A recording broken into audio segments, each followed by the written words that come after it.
Sellur Raju versus மூர்த்தி, ஜெயிக்க போவது யார்?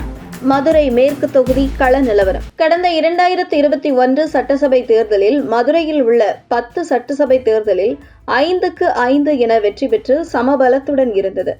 இந்த நிலையில் வரும் 2026 சட்டசபை தேர்தலில் மதுரையில் உள்ள 10 தொகுதிகளிலும் மொத்தமாக அள்ள வேண்டும் என திமுகவும் அதிமுகவும் 2 கட்சிகளும் மிக தீவிரமாக வேலை செய்து வரும் நிலையில் முன்னாள் அமைச்சர் செல்லூர் ராஜு கைவசம் இருக்கும் மதுரை மேற்கு தொகுதியை கைப்பற்றியே ஆக வேண்டும் என அமைச்சர் மூர்த்தி தொகுதிக்குள் பம்பரமாக சுற்றி வருகிறார்.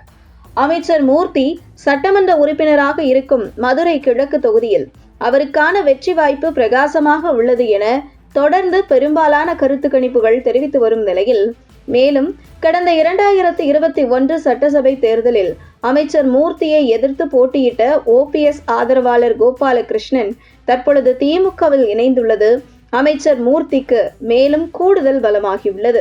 இந்த நிலையில் அதிமுக கோட்டையாகவும் 2011, 2016, 2021 தேர்தல்களில் தொடர்ந்து இதே தொகுதியில் செல்லூர் ராஜு 3 முறை வெற்றி பெற்று செல்லூர் ராஜுவின் கோட்டையாக திகழும் மதுரை மேற்கு தொகுதியை வரும் 2026 கைப்பற்றியே ஆக வேண்டும் என்கிற நோக்கில் திமுக மாவட்ட செயலாளரான கோ தளபதியிடம் இந்த தொகுதியை எடுத்து திமுக மதுரை வடக்கு மாவட்ட செயலாளரான அமைச்சர் மூர்த்தியிடம் ஒப்படைத்த முதல்வர் மு.க. ஸ்டாலின் இந்த தொகுதியை கைப்பற்றியே ஆக வேண்டும் என அசைன்மெண்ட் கொடுத்திருந்தார்.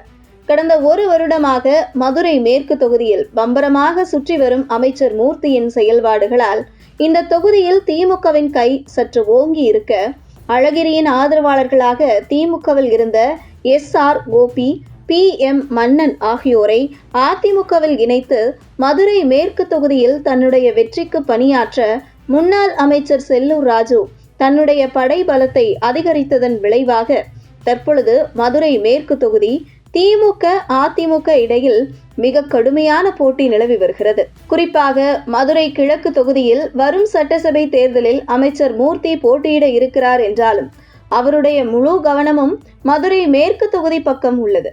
இதற்கு முக்கிய காரணம், இம்முறை மதுரை மேற்கு தொகுதியில் திமுக வேட்பாளரை வெற்றி பெற செய்து விடுவார் அமைச்சர் மூர்த்தி என்கிற முழு நம்பிக்கையில் இருக்கும் முதல்வர் மு.க. ஸ்டாலினின் நம்பிக்கையை காப்பாற்றியே தீர வேண்டும் என்கிற கட்டாயத்தில் உள்ளார் அமைச்சர் மூர்த்தி. இந்த பரபரப்புக்கு மத்தியில் கடந்த 2021 சட்டசபை தேர்தலில் மதுரை மேற்கு தொகுதியில் செல்லூர் ராஜுவை எதிர்த்து போட்டியிட்ட திமுக வேட்பாளர் சின்னம்மா 9121 வாக்குகள் வித்தியாசத்தில் தோல்வியை தழுவினார்.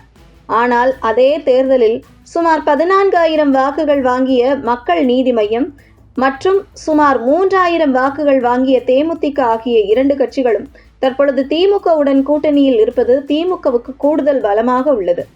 மதுரை மேற்கு தொகுதியில் முன்னாள் அமைச்சர் செல்லூர் ராஜு மீண்டும் அதிமுக சார்பில் போட்டியிடுவார் என்பது உறுதியாகி உள்ள நிலையில், திமுக சார்பில் கடந்த முறை போட்டியிட்ட சின்னம்மா, திமுக மாநில செயற்குழு உறுப்பினர் R. பாலாஜி, திமுக மாநில இளைஞரணி துணை செயலாளர் GP ராஜா ஆகியோரில் ஒருவர் மதுரை மேற்கு தொகுதியில் திமுக சார்பில் போட்டியிட வாய்ப்புள்ளது என்கிற தகவல் உறுதியாகியுள்ளது. அந்த வகையில் மதுரையில் உள்ள 10 தொகுதிகளில் மதுரை மேற்கு தொகுதியில் வர இருக்கும் தேர்தல் மிக கடுமையான போட்டியாக உருவெடுத்துள்ள நிலையில், மதுரை மேற்கு தொகுதியை பொறுத்தவரை அதிமுக வெர்சஸ் திமுக என்பதை தாண்டி செல்லூர் ராஜு வெர்சஸ் மூர்த்தி என்பது மாறி உள்ளதை பார்க்க முடிகிறது.